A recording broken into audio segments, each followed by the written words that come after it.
going on there, everybody? Hope you're all having a fantastic day today. Now, ladies and gentlemen, I said this a while ago when it comes to Vanguard, but I have to go ahead and say it again within today's video, especially after watching what you guys are seeing on your screen right now, the multiplayer trailer for Modern Warfare 3. But that is the fact that I feel absolutely awful for Sledgehammer games, and I gotta be completely honest with you guys, they might not be my favorite development team. Advanced Warfare was the first and only COD game I've ever sold. World War II, I pretty much quit. I came back and tried it out when they obviously overhauled it, but I didn't really care for it in the beginning. Vanguard, I switched over to Battlefield 2042 to cover content on that game, which, I guess that wasn't any better, because 2042 at launch was a disaster as well. But you get the point here. When it comes to any development team, Sledgehammer is usually the team that I don't really care too much about COD. But when you look at Call of Duty through, a very realistic, viewpoint, you could tell that they really are just being thrown through the ringer. Same with Treyarch, but Treyarch is finally getting a little time to put together their game right now.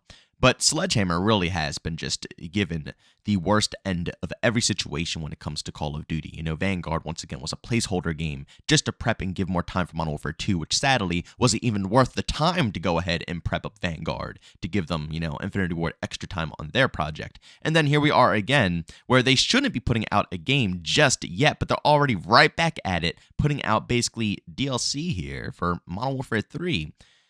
And, I don't want to say Sledgehammer is unpassionate, because there are going to be some good things that I will discuss in today's video, especially that we saw in the trailer. But at the end of the day, you could tell that Activision is 1010% nostalgia baiting this game. This game, to me, again, is really DLC. It's not a full-fledged out title, even though it might look like it, even though it will have the package with campaign and zombies and all that stuff. But at the end of the day, you have multiple different teams working on this game. Treyarch working on zombies, Infinity Ward working on campaign, Sledgehammer working on multiplayer. It's not Sledgehammer's baby. So at the end of the day, they really have been, once again, given the crap end of the situation here. But, ladies and gentlemen, before we go ahead and dive deep, if you enjoy what you hear today and want to hear some more content about Call of Duty or X-Defiant, I'm going to be making tons of videos as we lead up to the launch of Modern Warfare 3, and obviously X-Defiant's around the corner as well, so we're going to have tons of content about that. Subscribe, hit that bell, post daily here at 8 in the morning Eastern Time, and, of course, last but not least, we will be streaming today over on Kick at around 1 p.m. Eastern Time. I don't know, GTA or Call of Duty, something like that. I don't know what to do with my time nowadays until new games drop. We're really in a dry spell for FPS titles. I guess the best thing to do is go play some single-player titles. I might actually download Cyberpunk. Let me know down in the comment section if you guys think that game is worth giving a shot, because I got it on sale a little while ago. But let's get back to the main topic, the multiplayer trailer that you guys are seeing in front of your own eyes. Now, I gotta be honest, I am a tad bit disappointed because we didn't get any actual gameplay. I mean, yeah, there might have been snippets, 2-3 seconds worth of footage, but it's not enough to get a real, genuine opinion off of it, right? You can't really go ahead and discuss anything off of that. So, I am a tad bit disappointed, but it doesn't really matter. Call of Duty Next is tomorrow on the 5th, and the beta is dropping for PlayStation players on the 6th, so we are going to be seeing tons of gameplay very shortly. Yeah, disappointed, but whatever. We can move past that. But when it comes down to the core trailer, I mean, just let's be real, guys. Come on now. I understand, yeah, it is a hype trailer, but all trailers are pretty much hyped. I've come to a conclusion on that. After being finessed with Battlefield 2042, I already got past Call of Duty games and them hyping me up, but once Battlefield 2042 got me, I don't think I could believe trailers anymore. The marketing teams are way too good. They're so highly funded, and they know how to clickbait. They know how to get people in to try out their experiences. It doesn't matter. They can get so many pre-orders just simply off of trailers alone. So yeah, obviously the trailer looked good. But I mean, even down to simply the music itself, come on, you cannot tell me this isn't nostalgia bait. They used the classic Eminem song from Modern Warfare 2, 2009, that OG trailer, the same exact one, obviously slightly remixed.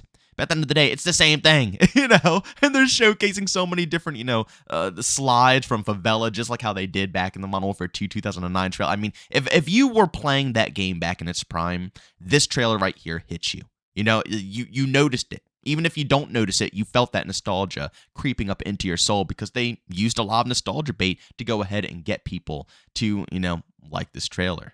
But down to its core, I mean, yeah, there are a lot of decent things. The maps look really nice. The gameplay mechanics are looking clean. Low key, the movement is indeed looking like a mixture of, something that Infinity Ward will put together and Treyarch. Honestly, I'm leaning a bit more towards Treyarch, so I like that Sledgehammer is taking inspiration from that development team. The slide cancel doesn't look like it's going to be toxic or obnoxious. It looks like it's going to be a nice in-between, still going to function nicely.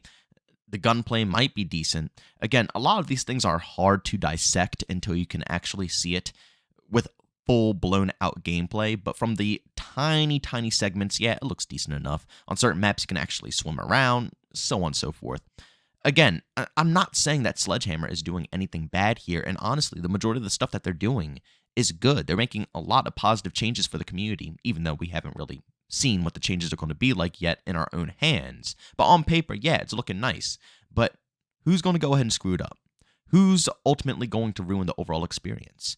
Activision, there could be 1,001 good things, but as long as Activision is still manipulating the game that we're playing, we're not going to have any good experiences. And that right there absolutely sucks for Sledgehammer, because they could do anything in the world. Their main goal right now could be, okay, the community was just completely outraged with Modern Warfare 2. They didn't enjoy the gameplay, they didn't enjoy the design, they didn't enjoy anything. So all we want to do is make them happy. All we want to do is make them enjoy a Call of Duty game again. That could be Sledgehammer's main priority. They could completely care. They can communicate as much as possible, which I really hope they do, but honestly, I kind of doubt it. A lot of COD dev teams kind of fall off when it comes to communication pretty quickly. They're not Mark Rubin status. But at the end of the day, they could do all of this stuff.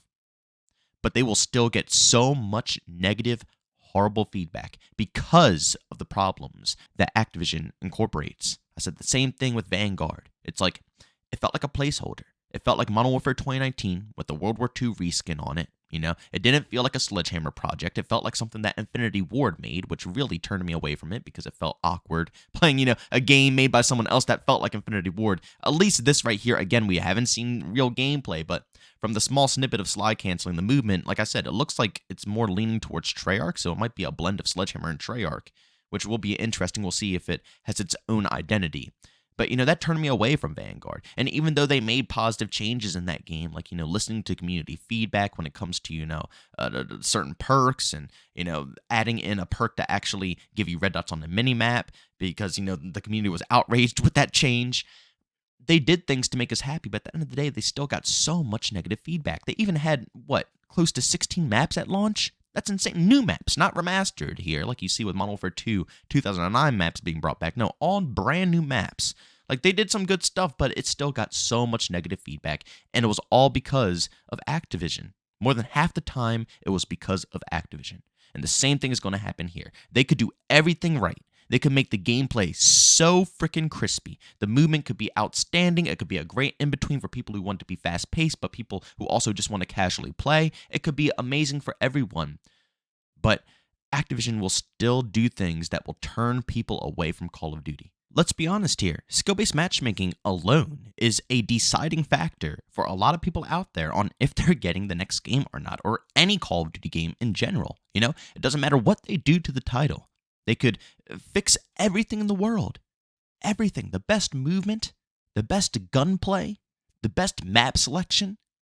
But if skill-based matchmaking is still a factor, there are some people out there who will literally decide that they are not getting the game, even before a trailer drops, just specifically because of that reason alone.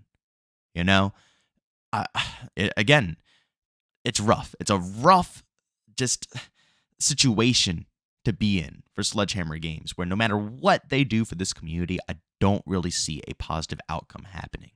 There might be some positive things to say. And of course, as long as they keep up with the community and talk to us, yeah, that'll be really nice. But I think a lot of people out there will not be able to get into it because of just solely Activision. But ladies and gentlemen, I'm going to finish up the video there. Make sure you go down in the comment section and leave your opinions on what you think of this brand new multiplayer trailer. Again, I believe tomorrow we're going to see a lot of gameplay at Call of Duty Next, and then the day after, there's going to be a beta. So if you're on PlayStation, you can go ahead and get hands-on. Sadly for me, I'm just going to be watching, but I'll play it when the PC beta drops. We'll try to cover as much as we can and obviously put out as much content as we can on this channel. Of course, if you want to see that stuff, subscribe, hit that bell. You'll be notified on all my uploads. We post daily here at 8 in the morning Eastern Time. Don't forget as well, if you did enjoy today's video, leave a like, and as always, if you hated it, leave a dislike. Any type of support helps out on this channel. And don't forget, check out our live stream. We'll be live today at around 1 p.m. Eastern Time. You guys can find a link to that along with all my other socials down in the description of this video. But as always, thank you for tuning in, and I'll see you on the next one. Peace out.